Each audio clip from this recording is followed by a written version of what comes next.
Well, Broncos country. How happy are y'all doing tonight, man? I am thrilled, beyond thrilled, as we see the Eagles absolutely dominate the Kansas City Chiefs on Super Bowl 59. They end any chance and any opportunity of a three-peat for the Chiefs. And listen, as a Bronco fan, I'm not going to sit here and make this a video about, shitting on the Chiefs and blah blah blah blah blah. I do want to say first and foremost, man, kudos to the Kansas City Chiefs for all the success and what they've done over the last few years. It's actually been unbelievably impressive. It's a hell of a dynasty. I'm really grateful that there's not a three-peat because I feel like it's just bad for the sport. And I feel like especially this particular Chiefs team this year was not deserving of winning a Super Bowl, specifically for a lot of different reasons.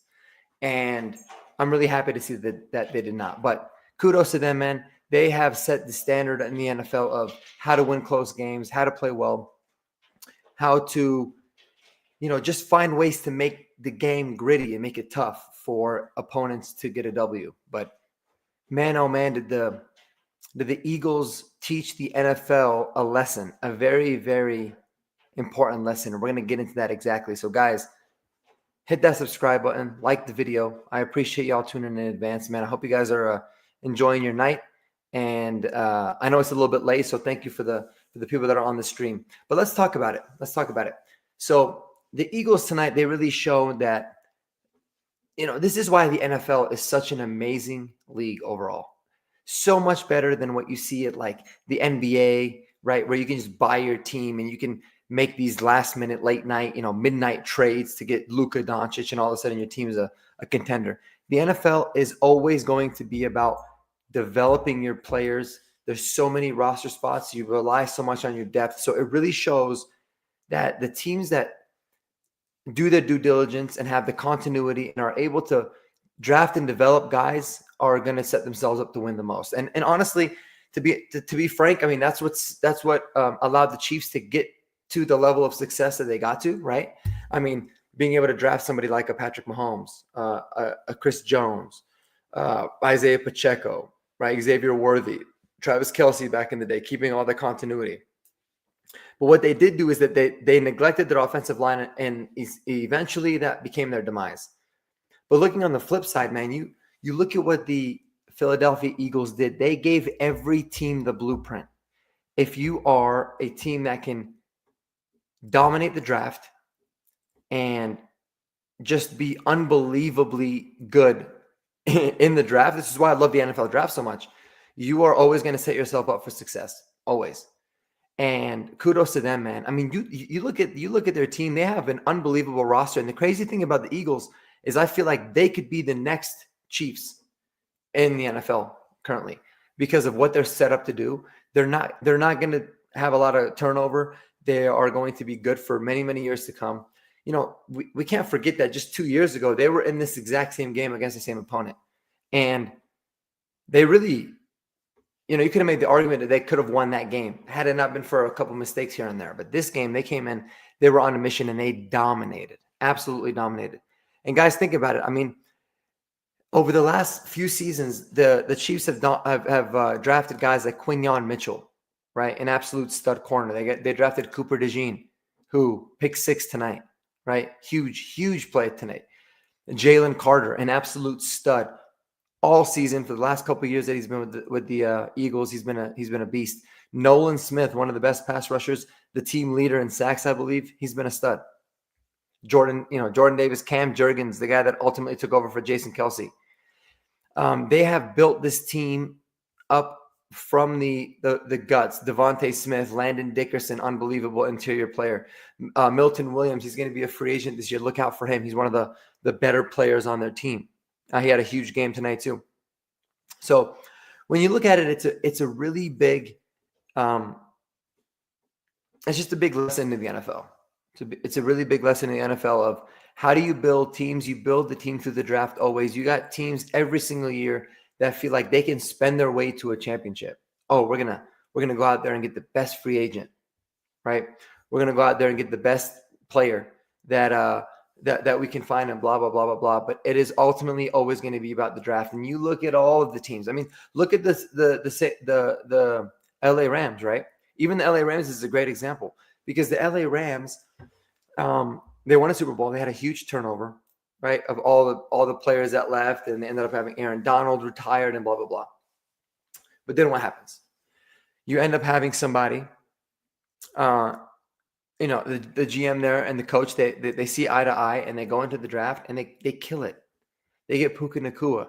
They get Jared Verse this year.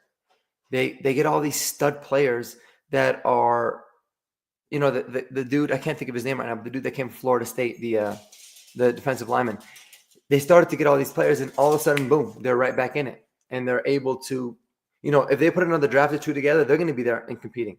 So this is why, as someone that loves the NFL draft so much, it's all understandable. It's all, to me, that's how you build your team, and building in the trenches is so unbelievably important. And I think that, even as a Bronco fan and for any team, you kind of got to rethink a lot of your draft strategy, right? I mean, maybe skipping out on that, generational running back or generational tight end because you feel like that there's a defensive lineman or an O lineman that can change the trajectory of your team and the overall, just the dominance of your team.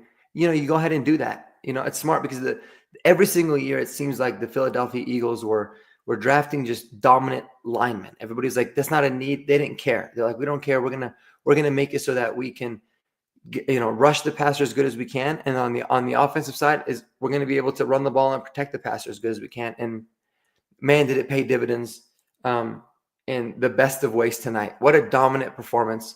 Kudos to the Philadelphia Eagles. And just like, my buddy here, Saeed, says, screw the Chiefs. Glad there's no 3-peat tonight. Broncos country all day. You got to love that.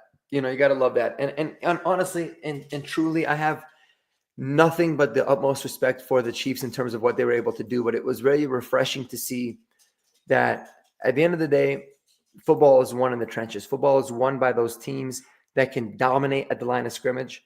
And I've never seen Patrick Mahomes and the Chiefs offense get dominated the way that they did tonight. Unbelievable. I mean, I don't think they even crossed midfield until late in the first half. Very, very late in the first half. And it was special to see, man. It was special to see. And I'm not going to lie. I mean, did I get a lot of,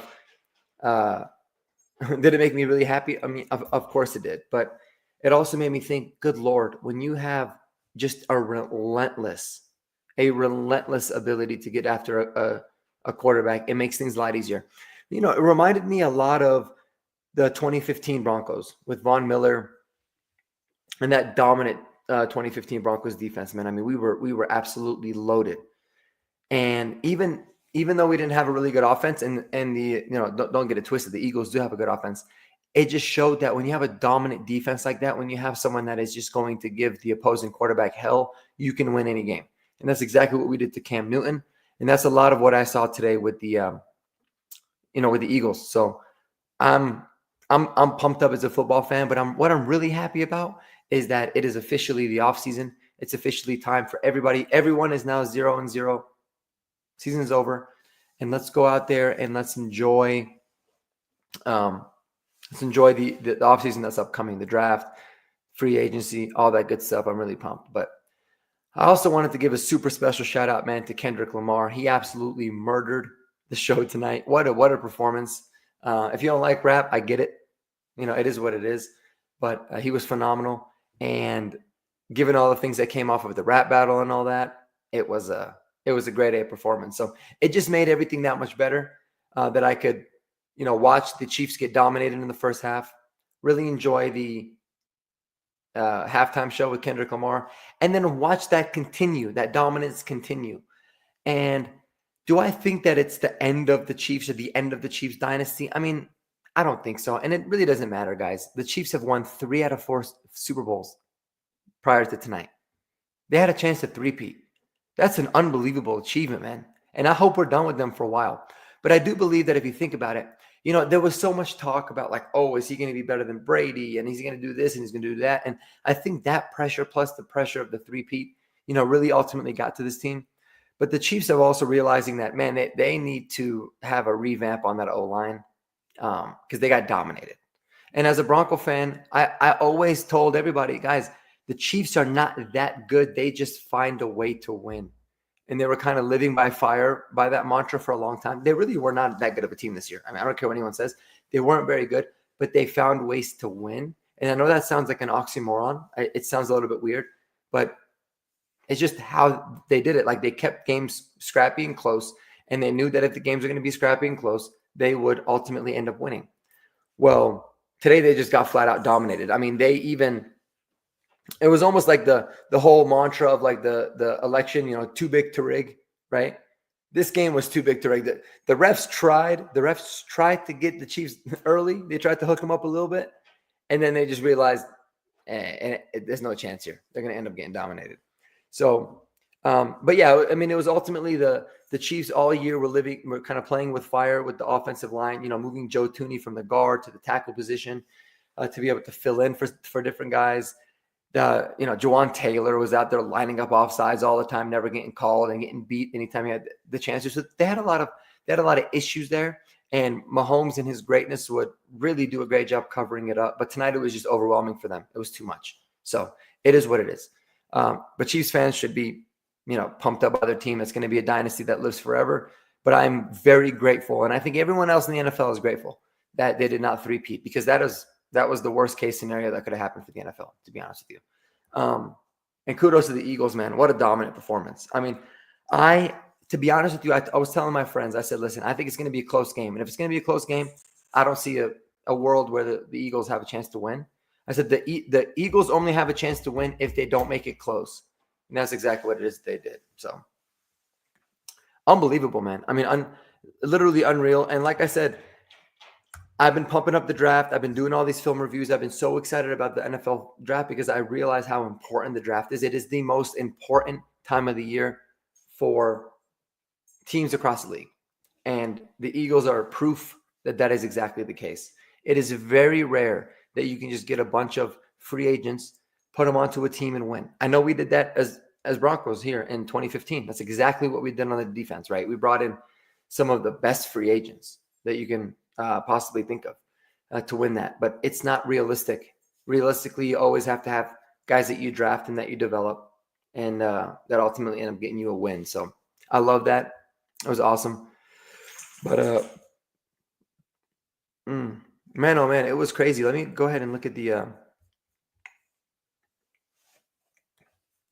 check out the box score. Yeah, I mean, so it looks like Patrick Mahomes, if y'all want to take a look at this, Patrick Mahomes ended up with he ended up 21 of 32 for 257 yards. I think a lot of those yards came on that last touchdown that he had to Xavier Worthy. 3 touchdowns and 2 picks. So it ended up looking a lot better for him than it ultimately was. I mean, this is why stats are really deceiving, but he just got killed. I mean, 6 sacks, 31 yards lost. The 2 interceptions were killer, both of them deep in their territory. One of them was obviously a pick 6. And what I was so surprised by was, I mean, what the hell was this, dude? 11 attempts, 11 carries the entire game. I mean, I get it, dude. I get it. You were down 24-0 at half, but my God, 11. That is actually really surprising to me. It almost seemed like the Chiefs really deviated from what they were really good at, right? I mean, what made the Chiefs really dominant is that the fact that they had a crazy ability to be able to control the clock. And control the time of possession. And they were not able to do that tonight. I mean, 11 carries for 49 yards is wild. And it's a 4.5 average. I just can't believe they had that little of attempts. Whereas you look at the Eagles, 45 carries for 135. So listen, if you're a team and you run the ball 11 times, I don't care how out of hand the game gets, you're going to lose this game 99 out of 100 times. So I'm actually really, really surprised about that. That kind of blew my mind a little bit. And then, Travis Kelce, four carries for 39 yards. Xavier Worthy had a big game, but that's because, he had that 50-yard touchdown. But That was really about it. It was wild. And what was really nice about it, what was awesome, is first of all seeing my guy Jalen Hurts get the love that he deserves. Really great quarterback, man. Super good dude. It seems like, and he's just a great leader. And even though he's not the most polished quarterback, and he's someone that really still struggles to throw the ball across the middle, he's got such a unique skill set. He can still get the ball to his playmakers, and obviously he can win Super Bowls. And not only that, he can win Super Bowl MVPs. So shout out to him. And hopefully, for the sake of everybody that loves football and everybody that hates the Chiefs or just loves football in general, hopefully we can just stop with this Taylor Swift and Travis Kelce bullshit. It was funny because they only showed Taylor. I only saw Taylor Swift once tonight, maybe twice, once before the game, and then once during, and that was it. And it was great. It felt like I was watching football again. So that was nice. That was really, really nice. But if it's one thing I'm going to leave y'all with before I sign off, because it is almost midnight, is the Broncos can learn a lot from this particular draft. And I think that if you look at it, the reason that they were able to have the turnaround that they did in such a short period of time, aside from the fact that they got the franchise quarterback and then they have a really good head coach in Sean Payton that changed the culture, they really built this team from the guts out, right? I mean, signing Ben Powers in the first free agency period, signing Mike McGlinchey, drafting Quinn Miners a couple of years before that was huge. Continuously developing Garrett Bowles. And then on the defensive side, right? I mean, you trade for John Franklin Myers, you go out and you sign Zach Allen, you get guys like Malcolm Roach, and you continue to develop guys like DJ Jones. You're a lot better at the line of scrimmage, right? You're a lot better at the line of scrimmage, and I love that. And I think we need to continue to build there. And TW, it's as if you read my mind. Unbelievable that you actually said this. Walter Nolan, you're a Bronco. And I'm not even going to say necessarily Walter Nolan. He's a monster. I love everything about the guy. But, for all those guys, and myself included, that are like, go out there and get Colston Loveland or Ashton Genty in the first round, or blah, blah, blah. If the Broncos end up drafting somebody like a Walter Nolan or another dominant defensive lineman, hey, man, that might not be the worst thing on the entire planet. And in fact, it might be the right move, because that is where football games are always won and lost. And I love the fact that TW said that. You're absolutely right. I think Walter Nolan at pick 20 would be an amazing pick. The only thing that I worry about with him is where would he fit on the current roster, right? I know he's one of those players that's so talented, that's so violent with his hands. He's so good. But at, what is he, 6'3", 290, 291, I think is what he ended up measuring in at. He's not really a true nose, and we kind of need a nose tackle. And so that's my only concern. But, I mean, to be honest with you, for me, I would just be like, hey, wherever the hell he's good, you go ahead and do that. So I love that you said that, man. I think that's a really good point, because you need to continue to build out through the guts of your defense. You go out there and you draft a dominant inside linebacker, an off-ball linebacker that you feel like can go out there and make plays. You do that all day. It is proof year and year and year and year again, right? Like you look at the Chiefs and their dominant run, they had guys like Nick Bolton at the inside linebacker position that were making plays. You look at who they played last year in the Niners, right? They had, Dre Greenlaw going out there and balling. And, the Niners have a whole bunch of phenomenal inside linebackers. And then this year, Zach Bond out there making plays. And so the not only having a dominant line, but the guts of your defense too is going to be huge. And so I do agree with you. I think we can get a nose in the third or the fourth round. And just to see where Walter Nolan would fit is going to be interesting. I mean, I think he can actually be a nose in this league. I really do. I just am curious to see where, it might take a little bit of fine tuning with him, but I mean, I can see him, you line him up inside. He's so damn strong and powerful. He's a really impressive player. So he might be able to be your nose, because I don't want to make a situation where if you draft Walter Nolan, you got to take John Franklin Myers or Zach Allen off the field.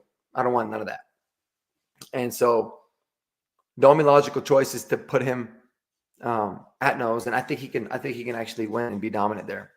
No doubt about it. So, it's a big blueprint. It's something that teams, I think, need to be able to follow. Now, obviously, listen, if you're a team like the like the Titans or the, Browns or the Giants, right, or the Raiders, you can build out the guts of your team, and that's really, really good. But without a quarterback, you don't got nothing. So you got to get that first.